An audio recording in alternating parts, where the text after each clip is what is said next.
증산상제께서 김영렬 수제자에게 잘 보관했다가 후일에 전할 사람에게 전하라고 한 문건 중 유서집의 후사자 유서에는 무엇인가 상제의 대를 이을 사람을 밝히는 아주 중요한 단서가 있는 것으로 보이는데 잘 좀 설명하여 주십시오 라고 한 사람이 말하자 명산 선생은 설명을 시작하였다.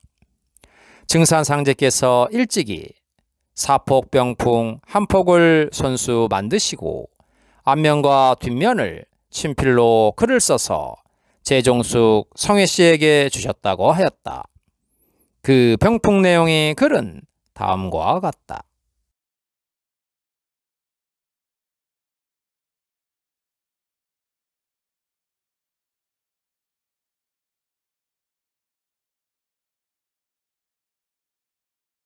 대순전경 제3장 제자입도화교훈 161절을 보면 상제께서는 일찍이 사폭병풍 한 벌을 손수 만드사 이면과 표면에 모두 친필로 글을 쓰사 제종숙 성혜씨에게 주시니 그 글은 이러하니라. 표면 앞쪽에는 고전체로 만사 이황발 잔생 수백구 아니 대신제 하필루 장류 영원출 이라 썼었고 뒤쪽에는 면공조이 부오현 비연종래 신하대금 파만소곡 완배대대라 쓰셨고 이면에는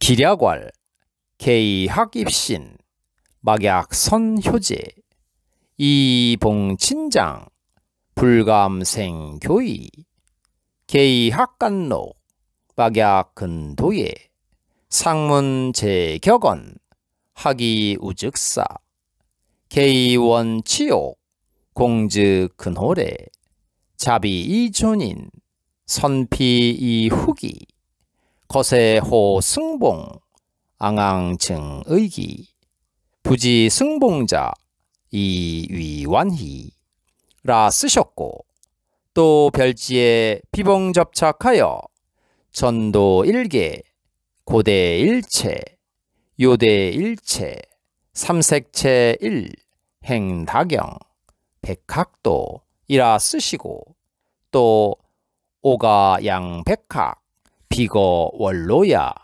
라 쓰셨으며 그 밖에도 아직 미개봉한 병풍 접지가 있더라. 제종숙 성혜씨는 다만 선물하신 것으로만 알았을 뿐이요 깊은 뜻을 알지 못하더니 병풍의 이면에 쓴 글의 내용을 보면 경계하여 가르치니 학문을 하여서는 입신을 하고 먼저 힘써서 해야 할 것이 부모를 섬겨 효도를 다하고 형을 받들어 순종하는 일인 효제이고 기쁘게 부모님과 어른들을 받들어 모신다면 어찌 감히 교만하여 남을 얕보겠는가.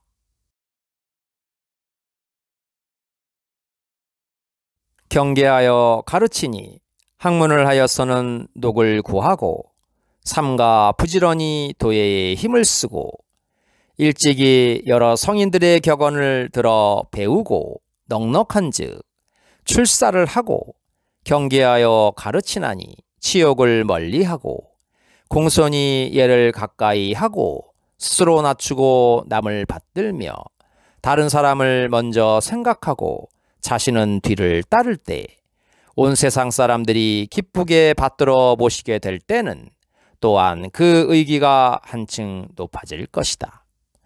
받들어 모실 자를 알지 못하면 다만 기쁘게 사랑하여라.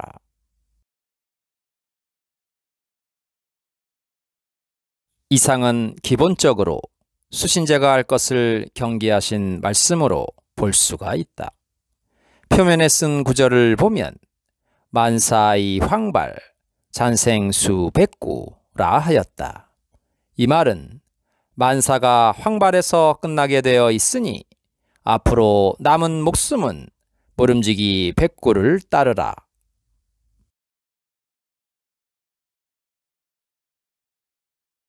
안위, 즉 편안함과 위태함이 대신에게 있으며 하필이면 눈물이 크게 흐르는가? 신의 근본이 되는 분인 영원히 나타나게 되는구나 라고 하였다. 우리가 이 글에서 주의 깊게 눈여겨보아야 할 것은 만사가 황발이라는 사람에 의해서 끝맺게 되어 있으니 남은 인생을 백구, 즉 흰 갈매기를 모름지기 따라야 한다는 구절인 것이다. 안위가 그 대신에게 있으니 신이며 근본 되시는 분이 태어나게 되어 있다고 증산상제는 말하는 것이다.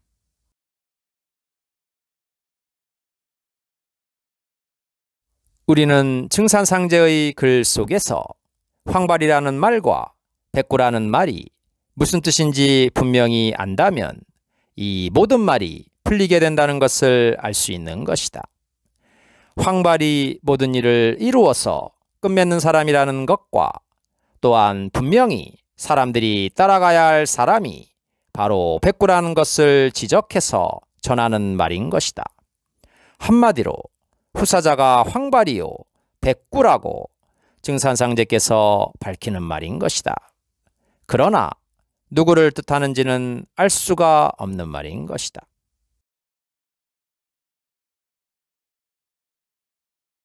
그러니까 황발과 백구란 말은 이 병풍에 쓰여진 구절의 핵심이 되는 숨겨진 말, 즉 은어 또는 매명인 것이다. 이 두 마디의 말만 안다면 모든 것은 쉽게 풀리는 말이다. 굳이 두 마디가 필요 없는 것이다. 한 가지만이라도 분명히 알 수만 있다면 둘 다 풀리는 것이다. 즉 같은 사람을 뜻하는 말이기 때문이다. 이 황발이란 말은 해월 선생의 시 속에 자주 나오는 말이나 차후에 이야기하도록 하고 우리가 분명히 따라가야 할 사람인 그가 신이요 만물의 근본인 사람으로 나타난다는, 즉 태어난다는 것이다. 그러면 백구, 즉 흰 갈매기가 무엇을 뜻하는 것인지 확실히 알기 위해 해월 선생의 시를 보도록 하자.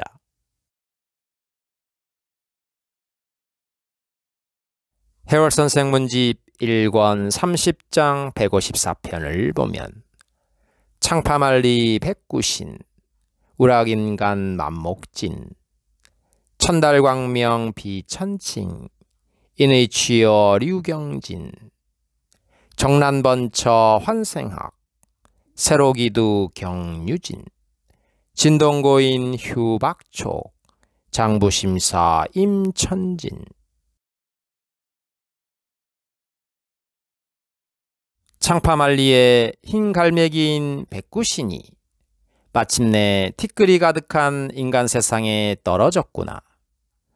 백구란 하늘이 결단하여 어쩔 수 없이 내려보낸 사람으로 사람들이 청거한 사람을 일컫는 말이 아니다. 사람들은 당황하며 놀라서 말하기를 취중해야 하는 말로 여기지만 자세히 사정을 말한다면 물결치는 바다에 환생한 사람이다. 세상의 기로에 선 두목에게 전할 것이 있나니 귀하게 여겨야 할 아이이니 고로 사람들은 핍박과 재촉을 하지 말지어다. 장부의 심사에는 천진이 있느니라.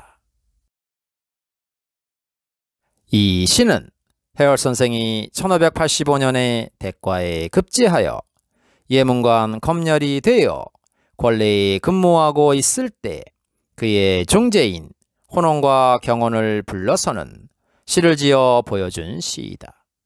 시 속에는 증산상제께서 친히 병풍에 숨겨서 전한 흰 갈매기, 즉 백구가 무엇을 말하는지 정확히 구분하여 밝혀 전하는 시인 것이다.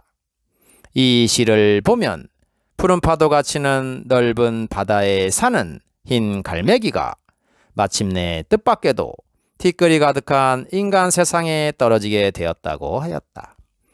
즉 인간으로 태어나게 되었다는 것이다. 이 흰 갈매기란 하늘이 어쩔 수 없이 하늘의 뜻을 이루기 위해 보낸 사람을 지칭하는 말이지 사람들에 의하여 추천된 사람을 칭하는 말이 아니라고 하였다. 그러니까 사람들은 무슨 말인지를 알 수가 없다는 말이 되는 것이다. 사람들은 흰 갈매기라는 말을 수리치에 헛소리하는 것으로 생각하여 떠들겠지만 진정으로 자세하게 사정을 이야기한다면 물결이 치는 바다에 환생한 사람이라고 말하고 있다. 여기에서 우리가 또 한 가지 중요한 사실을 알아야 하는 것이다. 갈매기란 원래 바다에 사는 새이지만 이 바다에 사는 새가 파도가 치는 바다에 다시 환생하게 된다고 하는 것이다. 즉 인간 세상에 다시 태어난 곳이 파도가 치는 바다라고 하였다면 그것은 어떤 가문을 이루는 말인 것이다.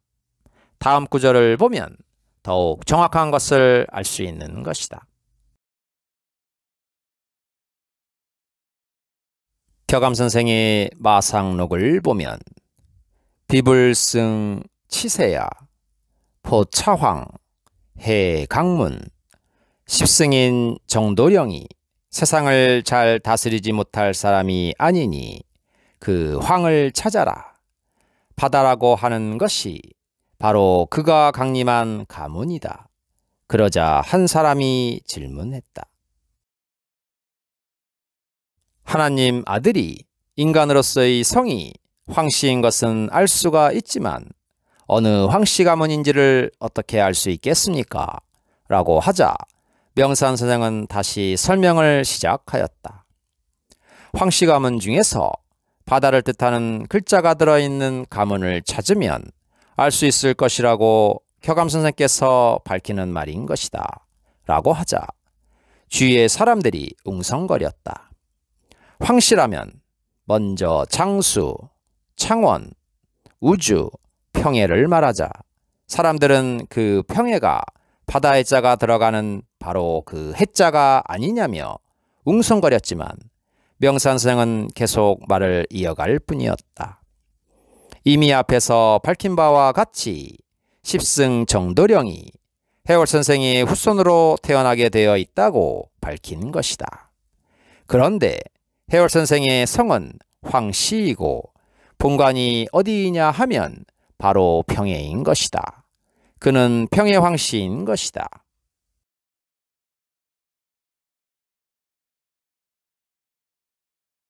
평해란 넓고 넓은 바다를 의미하는 말인 것이다.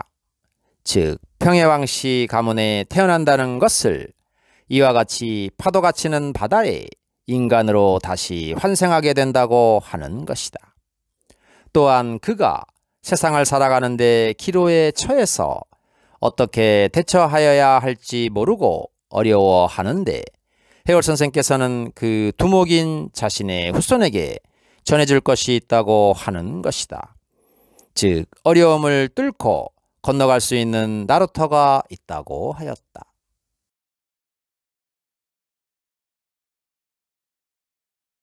그 전해준다는 것은 이미 알고 있다시피 하나님의 편지인 것이다. 해월선생의 글 속에는 해월선생 자신의 후손이며 하나님의 아들인 대두목에게 보내는 하나님의 뜻이 담뿍 담긴 글들이 주옥같이 들어있는 것이다. 그러니 백구인 두목에게 걱정하지 말라고 위로하며 이르는 말이다. 또한 그를 괴롭히는 세상 사람들에게 이르기를 귀하게 여기고 소중히 하여야 할 포배, 즉 아기장수이니 사람들이 그 아이를 핍박하고 재촉하지 말아 달라고 당부하였는데 이는 결국 모든 사람은 그 아이로부터 벗어날 수 있는 입장이 아니라는 말인 것이다. 대장부, 즉 그 아이가 하는 일과 그의 마음속에는 천진이 있다고 한 것이다. 이 천진이란 무엇을 의미하는가? 사전적인 의미로는 인간의 본성, 불생불멸의 참된 마음, 타고난 그대로의 성품이라고 한다. 단학, 즉 선도에서 그 천진이란 말은 불사약, 불로초인, 단을 의미하는 것이다. 태진, 현진, 천진, 금, 황금, 황정을 의미하는 말이다. 또한 가롱의 포박자 4편에서는 현진을 옥 또는 백옥이라고 하였다. 사람을 늙지 않고 죽지 않게 하는 불사약, 불로초라는 것이다. 또 선도에서는 이 황금이 태양의 정기를 뜻하며 임금이며 또한 이것을 먹은즉 신과 통하게 되고 몸은 가벼워진다고 하는 것이다. 한마디로 말하자면 해월선생의 후손으로 태어나는 이 아이가 그렇게도 사람들이 손꼽아 기다리던 진인 정도령이라는 말을 백구, 즉 흰 갈매기라는 말로 바꾸어 전한 것이다. 만일에 해월선생의 글에서 정도령이라는 글자로 표현했다면 누구나가 다 해월선생의 문집을 예언서로 알겠지만 해월선생은 이미 세간에 많이 알려진 누구나가 눈치챌 수 있는 정도령이란 용어를 사용하지 않은 것이다. 그러니 사람들은 알아차릴 수가 없는 것이다.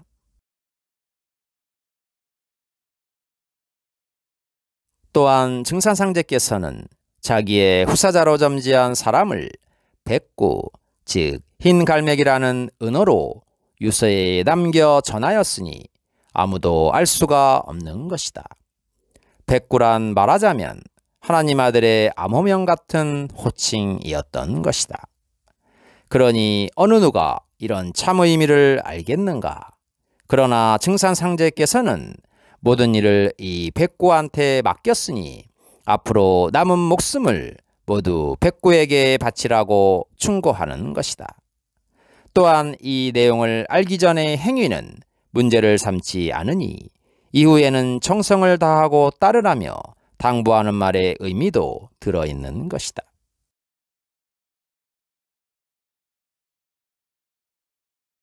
해월선생은 그 갈매기가, 즉 그 아기가 불사약, 불로초를 흉중에 갖고 있는 사람, 즉 하나님이 불사약, 불로초를 주어보낸 사람이니 구박하고 핍박하고 왜 자꾸 늦어지느냐며 재촉하지 말라고 한 것이다. 때가 되면 다 이루어지게 된다는 것이다. 여기에서 중자란 무겁다는 뜻과 어린아이라는 뜻, 임금, 곡식이라는 뜻이 들어있는 것이다 라고 하자 곁에 있던 한 사람이 말을 가로막으며 한마디 하였다. 격압류로 궁을도가를 보면 동서다교 내 아파소 궁을외는 불통일세 어서오서 피난차로 불로불사 선경일세. 동서양의 수많은 종교들아 이제는 돌아와서 합하라며 궁을 이외는 불통이라 하였습니다. 이 글이 뜻하는 바는 한마디로 궁을 정도령과 통하는 길만이 정통이요 직통이라는 말로 도통군자가 될 수 있는 정도요 지름길이라고 하였습니다. 다시 말하면 궁을 정도령과 통하는 길 이외의 길은 모두가 사도라는 말이며 또한 새로 대도인 궁을 정도가 나타나니 이제는 사도에 빠져서 때를 모르는 철부지가 되지 말라는 말이 아닙니까? 라고 하자 명산 선생은 조용히 황정경을 펼치면서 다음 말을 이었다.